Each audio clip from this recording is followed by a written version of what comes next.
Hey team, we're going to learn how to create personalized social media cards dynamically just like your favorite conference sites using Next.js and Cloudinary. I'm Colby Fayok, and if this is your first time here, make sure you hit subscribe and click that little notification bell for future web dev content. If you're involved in the web dev or Jamstack community, you might have noticed a lot of conferences such as JamstackConf, NextConf, and ReactConf are providing the experience of having personalized badges whenever you sign up. Like here for JamstackConf, they set it up so that I can choose 2 pictures that were added to my badge that I can then share on social media. We can see exactly how that works by grabbing the URL for this badge, heading over to the Twitter card validator, which is kind of similar to if you were just to post it on Twitter yourself. But then we can see that our social image is going to have that personalized image. So whenever I share my badge, people can see my personalized social card. Now this might seem like magic, but we can provide a similar experience by using tools like Next.js and server-side rendering, where we can dynamically take information, we can build an image based off of that dynamic information using tools like Cloudinary, and serving that image as our social media images for our landing page. So as I mentioned, we're going to use Next.js, which is a React framework that's going to allow us to dynamically generate our pages using server-side rendering, but still get that universal React experience throughout the browser. Now, to actually generate that personalized image, we're going to use Cloudinary, which is a media platform with tools such as programmable media, which is going to allow us to transform those images on the fly, adding whatever we want to personalize that image. To start off the project, we're going to use this demo starter that I created for a GitHub profile, where if we head over to this demo site, I can type in my profile username for GitHub, and all it's going to do is it's going to look up my GitHub profile account, and it's going to display some simple information on the page, which is exactly what we're going to use to dynamically generate the image for social media. Now, while we're using this simple example of just simply grabbing the profile information for GitHub, this can really apply to any dynamic information that you can make a dynamic request to right inside of the data fetching methods in Next.js.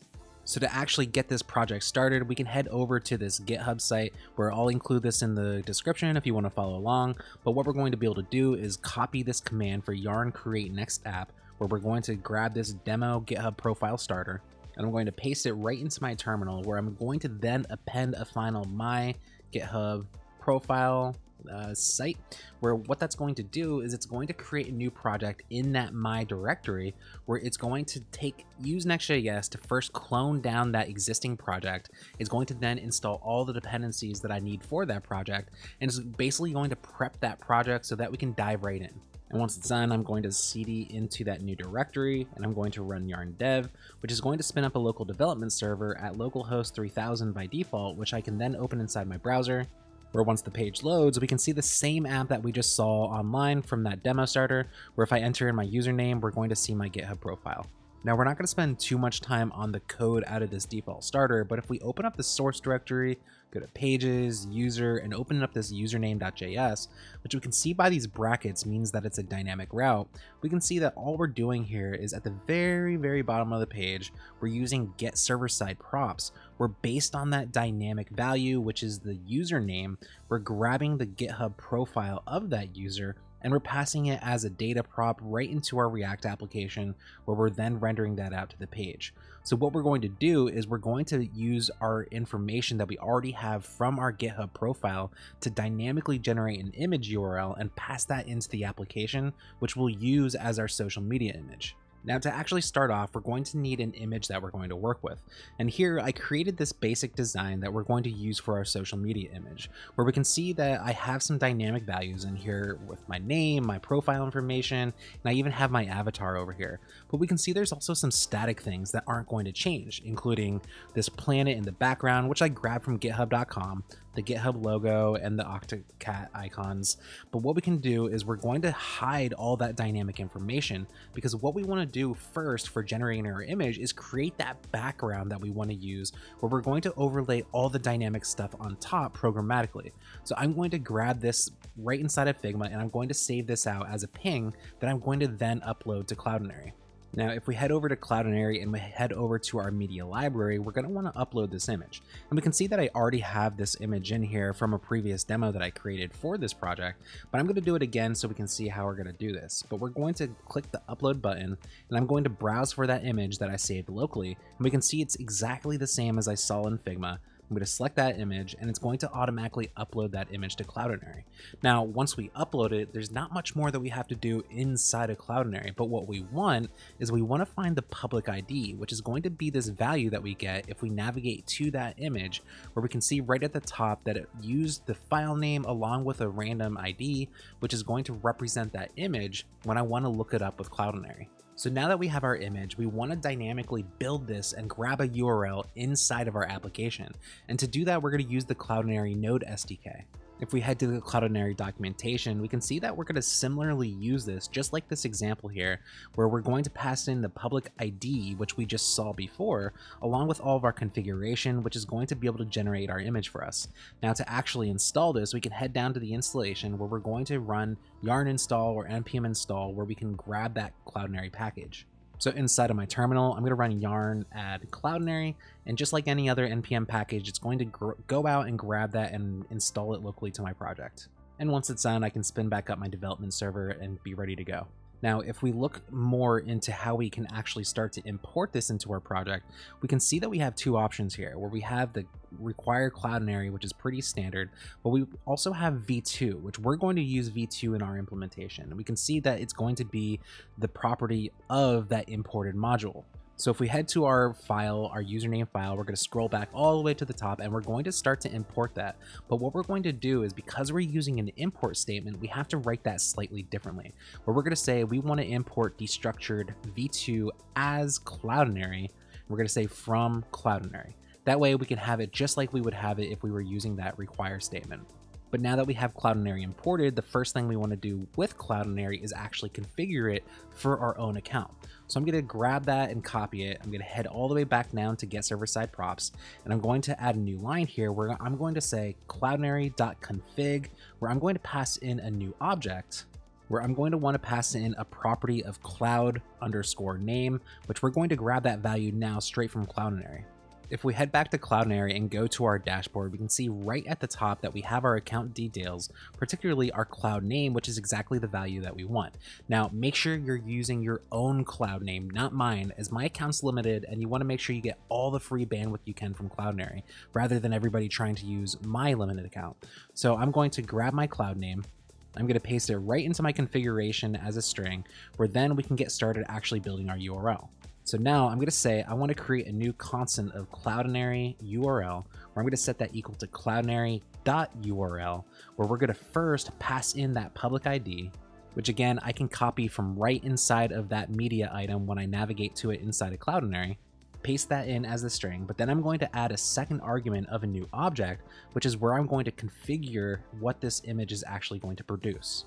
Where first, I'm going to set a width of 1012 and a height of 506, which is going to give me a 2:1 ratio, which is the recommended ratio for social media images on Twitter for the summary large card. But what I'm also going to do is I'm going to add a transformation, which we're going to use more of later. But the first thing I want to do is I want to automatically optimize this image to make sure I'm not serving a super heavy PNG every time I try to load this.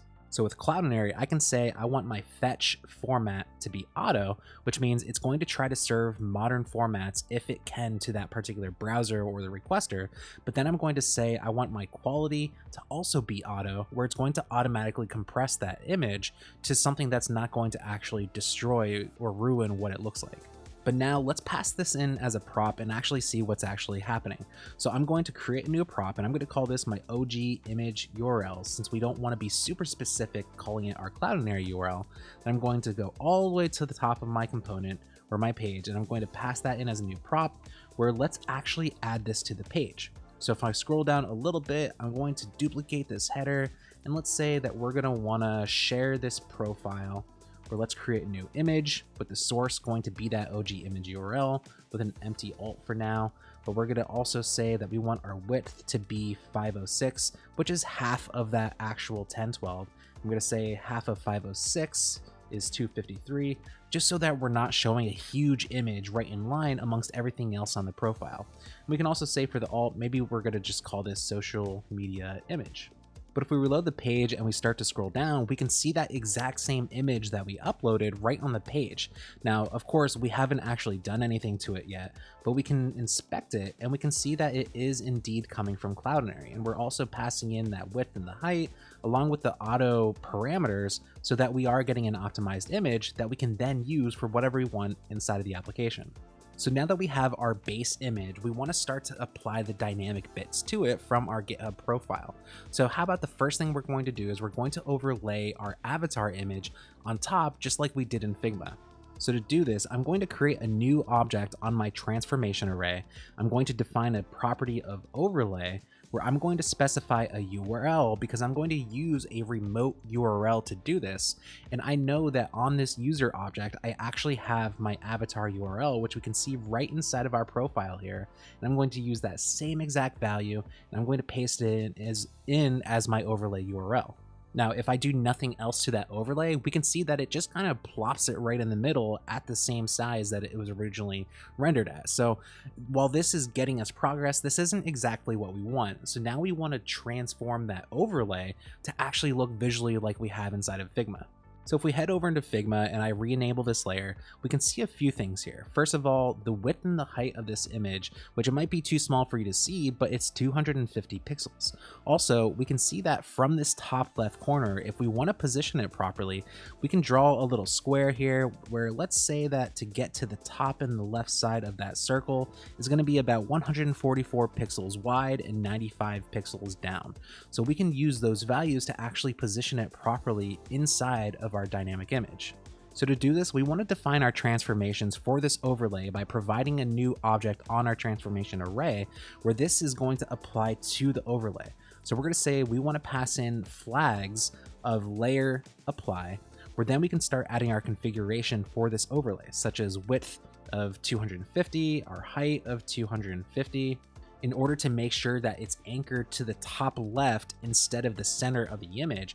We're going to set the gravity to northwest, which means if it's going to be in the north top west left side, it's going to be positioned at the very top left part of the page, as opposed to maybe southeast, which would be the bottom right. We have a lot of configuration that we can do with gravity, but this makes it a way that we can actually position it from something logical like we see inside of our Figma document. But then we can define our X and Y values based off of that position, where X, let's call that 150. Oops, and how about for our Y, let's call that 95. And if we open up the browser and we refresh the page so that that image regenerates, we can see that it now loaded and it's smaller and positioned more appropriately to what we were imagining inside the design. But we have one more thing, and we want to make it a circle instead of just a simple square. So to fix that, all we need to do is define a radius, which will define it as the same width and height. That way it's going to be a full circle for us. And we can see that when it reloads, we get exactly what we want, exactly where we want it of our circular avatar image. So looking back at the Figma document, we can see that we have our dynamic avatar, but now we want to place our dynamic text on here. To quickly illustrate how these overlays are going to work inside of our transformation array, I set up this pseudocode where we can explain it real quick, where we have this transformation array, which of course you would want to spell it right, but we have our image overlay, which we already added, and then our layer settings for that image overlay, where if we continue to add more overlays, we're going to repeat the same pattern, where in our next case, we're going to add a text overlay, and then our layer settings for that text overlay, and so on if we want to just keep adding new independent text overlays. So just like our first one, I'm going to define a new object, where this time we're still going to pass in an overlay property, but this time instead of a URL, we're going to pass in text, and particularly we're going to pass in user.name, which is going to grab that name value from GitHub. Now, this isn't going to work as is, and if we look inside of our browser and actually try to reload, we can see that we get an error because we can't just simply only pass in text. We need to apply some styles to it, such as the font that we want to use and the size to make sure that it can render appropriately. So if we look inside of our Figma document for what I use, we can see that if we look at that text node, we have a few things where I have a font size of 60, I used Source Sans Pro, it's bold, and we can use those same values for actually generating this for our actual image, where I can also grab this color that I can use when configuring the color of it. So for my text overlay, I'm going to say font family is equal to Source Sans Pro, then I can say my font weight is bold, and I can say my font size is 60. But for my color, I'm going to define that at the top level of my object instead of inside of the overlay, where I'm going to say I want it to be that value, that bluish that I copied right inside of my Figma document. Now, like before, once that reloads, it kind of just plops it right in the middle. But we can see that we now are getting that dynamic content that we're adding right to our image. So now let's actually reposition it so it shows up properly on that image. So to speed things up a little bit here, I'm going to start to paste in some of these object values, but I'm going to also go ahead and explain it. But I'm going to paste in this new layer apply object, just similar to what I did with that avatar URL, where if we see, I'm going to also position it to northwest, just like I did before, but this time we have an X axis of 506 and a Y of 80, which is going to position it exactly where I want to, like the Figma document. And this is looking really great. But what if we have text that might be kind of outside of the limitation of our actual image? To kind of illustrate what I mean, let's take this username and I'm going to actually just duplicate it by adding it a couple times. And if we look at our image, we can see that it's actually starting to skew because I'm defining that width that I want the image to be, which is a good thing, but our text is creating our actual base image to be wider than it should be, which is causing everything to kind of shrink in that horizontal way. So what we want to do is we want to define a max width for that text and create a way for it to actually drop down to the next line. So the way I'm going to do that is I'm going to first define a width, and I know just from my Figma document that it's 432 pixels, but I'm going to also define a crop, and particularly I'm going to define a crop of fit, which means it's going to try to fit that text, and it's going to use that pixel value as that parameter for where it tries to fit it inside. Now, if I look inside the browser once it reloads, we can see that it's looking great, nothing is skewed anymore, and it's simply dropped in that extra text to the next line. But we don't want to duplicate that name, so I'm going to reduce it just down to that simple user.name. So looking back at our Figma document, we have a couple more things that we want to add. We want to add the username, the bio, and some stats for that profile. Now, before we actually jump into adding more overlays, I want to first illustrate how this is going to work.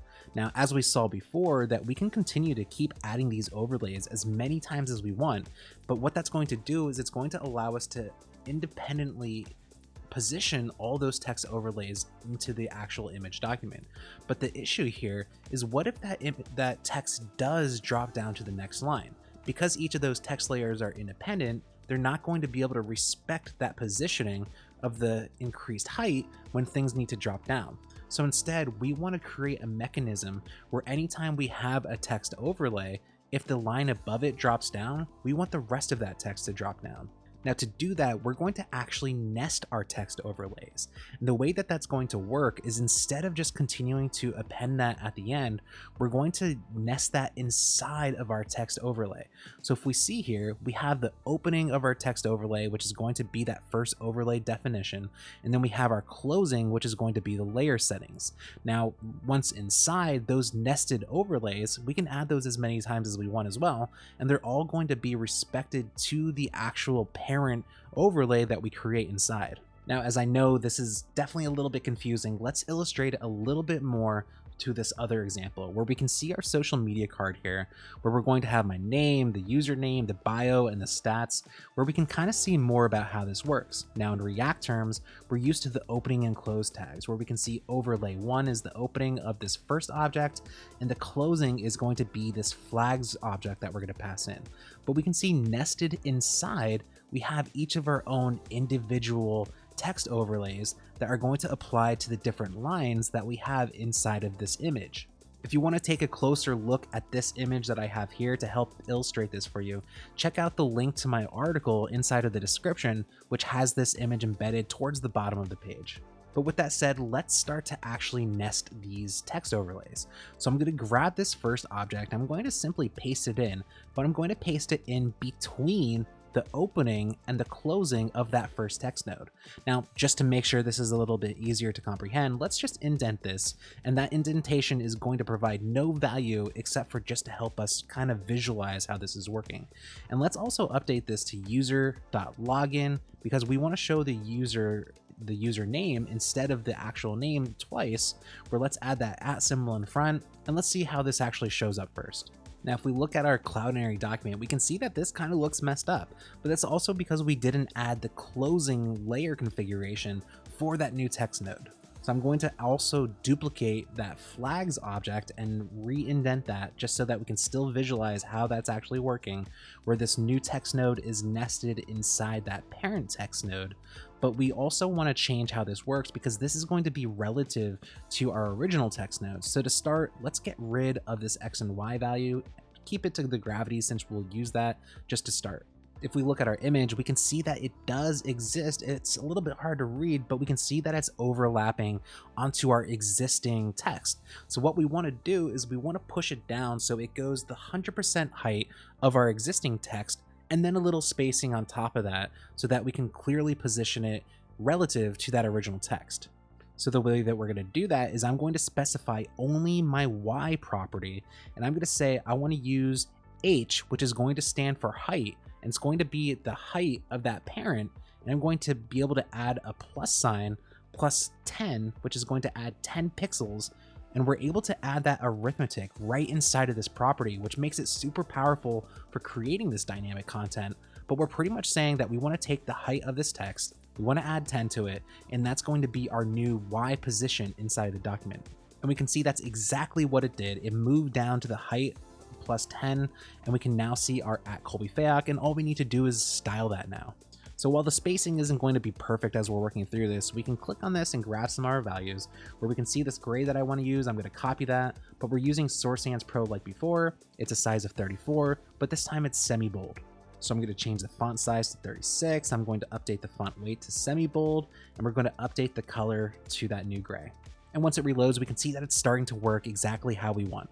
Now, in order to get our other two text nodes on there, I'm going to simply clone this existing one to give us our two additional text nodes, where again, we have our parent at the top here that's not indented, but we have 3 new text nodes that we have indented inside of that parent, which then finally we're going to close that ending tag of the parent at the end. So all we need to do now is first update the information that we're passing, where for this second text node, let's pass in user.bio. And then for the third one, we're going to create a dynamic string where we're going to say first we want the followers, which is going to come from user.followers, as well as we want to paste in a couple of those spaces just to spread it out a little bit. And then we're going to say public repos, and we'll say we're going to get that from user.public_repos. Once it reloads, we can see that we have all of our information there. We just, again, need to restyle it. So first off, our bio, let's see, we want it to be 36 as well, but we're going to make it regular for the font weight, and we're going to change it to a little bit darker of a color. So I'm going to update the color, I'm going to change it to regular for the weight, and we can see that that's looking good, but I probably want a little bit more space above that. So for this one, how about instead of height plus 10, let's say height plus 18. And that's looking a little bit better. So now let's apply some new styles to our stats. Where for this, if we select that text node, it's going to be a font size of 28 and it's going to be semi-bold. We can grab that same darker color to actually update, and then we can start to update the other information where we already have semi-bold from when we duplicated it earlier, but we want to update the actual font size to our 28. And again, that's looking really good, but let's add some more space. And instead of 10, let's make this one 24, and we can see that it updated, and this is looking really good. Now, just to prove how this works with the dynamic length of content, let's duplicate this name again to see how things drop down. If again, I take this username and create a string where it just simply has username twice, well, the spacing probably isn't the best here. We can see that it does dynamically drop down because of that relationship with the overlays. But let's make sure we get rid of that change as we don't want that to actually duplicate. So now that we have our social image ready to go, we want to make it available so that when somebody actually shares this page, when it's public and live, it's going to get that dynamic social image on Twitter or whatever social network. To do that, we're going to use open graph tags to be able to add that metadata, including the image information, onto the page. We also need to add some Twitter specific metadata, particularly for the summary card with large image. That way it actually can get picked up the way that we want it inside of Twitter. Now going back all the way up to the top of the page, we can start to see how this looks by looking at the head component, which is going to allow us to actually manage what's inside of that head element in our document, which is a component that Next.js provides us by default right out of the box with Next.js. So what we're going to do is we're going to add all that meta information right inside, right after the title and description. So to start, let's first re-add our title as an OG property. So I'm going to say meta, and the property is going to be OG title, and we're going to say the content is equal to, we're going to use the same value as we did up here, which you can make that dynamic if you'd like per the actual open graph as opposed to the original title, but this is going to give us our open graph title. Next, we want to add an OG image. So I'm going to duplicate that line, and we're going to grab that OG image URL that we just created, and we're going to pass that right in as our value. Now, due to the way that the Open Graph image meta tag works, some sites actually require you to pass in a secure image URL. And all we need to do to actually pass that in is we're going to duplicate that OG image line, and we're going to add an additional secure underscore URL with that same OG image URL. Now, in addition to this image property, we want to also add a width and a height of this image. So I'm going to duplicate this image line and pass in a width, where as we remember, that width is going to be 1012, and we're going to also pass in a height, and that height is going to be 506. Now, because we're still only working locally, we're not going to be able to test this out until we publish this to the web, because Twitter or whatever other network has to be able to see this page live on the internet in order to actually grab that meta information. But if we look inside the inspector, we can see that we're adding that title, we're adding the image, along with all the other metadata, which is going to be able to pick up whenever we publish it. But before we actually do that, as I mentioned before, we want to also create the Twitter specific metadata. Well, particularly, we're going to create a Twitter image that we're going to paste in, but we're also going to give a title just so that Twitter has that as well, and we can customize it if we'd like. Now, the important thing here is that we also pass in the Twitter card with a value of summary large card. Otherwise, it won't know that we want to display our image nice and big like it shows right here. So first, I'm going to define meta property is equal to Twitter card, and I'm going to set the content equal to that summary large image, but then I'm going to also duplicate the title first of all, and I'm going to make that my Twitter title, but then I'm going to also duplicate my image, and I'm going to also make that my Twitter image. And like before, we're going to be able to see that Twitter title and that Twitter image right inside of our inspector. So now let's actually get this up to the internet, and I'm going to just simply publish this to Netlify so we can see what this looks like on a public address. So I have this deployed up into Netlify, so I'm going to open that up in a new browser, and we can see that this is pretty much the same thing that we had on our local, where if I enter in my username, it's going to pick up my profile, and it's going to also generate that dynamic image for me. So let's actually see what this looks like by grabbing this full public URL.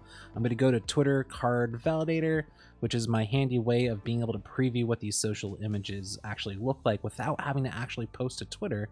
And if I click preview card, we can see the first time it fetches that information, but it needs to hit it a second time in order to actually pick up the preview. But now that we see that we're getting that dynamically generated image and that title, and we're using that straight from our dynamically generated Cloudinary URLs that we're passing in as metadata to our Next.js page.